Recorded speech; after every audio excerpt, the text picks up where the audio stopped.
Il-Papa Franġisku kompla biż-żjara fil-Ġappun b'appell imqanqal kontra l-pussess tal-armi nukleari. L-enfasi fuq dan il-messaġġ sar fl-uniċi żewġ bliet, Nagasaki u Hiroshima, li ġarbu l-qilla ta' attakki bil-bombi atomiċi u li kienu seħħew fit-tieni gwerra dinjija. Il-Papa fisser l-pussess ta' dawn l-armi bħala ġir pervers u immorali filwaqt li rrefera l-użu tagħhom bħala reat kontra l-bniedem u n-natura. Dan meta l-kap tal-Kattoliċi fat meqjus bħala l-aktar impenn sinifikanti ta' din iż-żjara fl-aħħar sigħat żar is-siti tal-attakki bil-bombi atomiċi mill-Istati Uniti f'Awwissu tal-1945.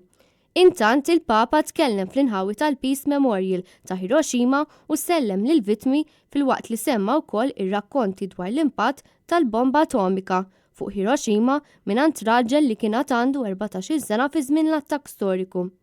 Fiż-żewġ attakki ta' Hiroshima u Nagasaki mietu immedjatament il fuq minn 100,000 persuna waqt li mietu 400,000 oħra fix-xhur u snin ta' wara b'kaġun ta' mart relatat mar-radjazzjoni.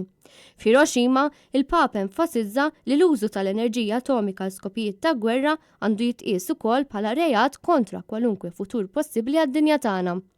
Aktar kmieni f'Nagasaki il-Papa enfasizza l-appoġġ għal trattat tal-2017 biex jipprojbixxi l-armi nukleari li kienu qablu dwaru maż-żewġ terzi tal-membri tan-Nazzjonijiet Uniti.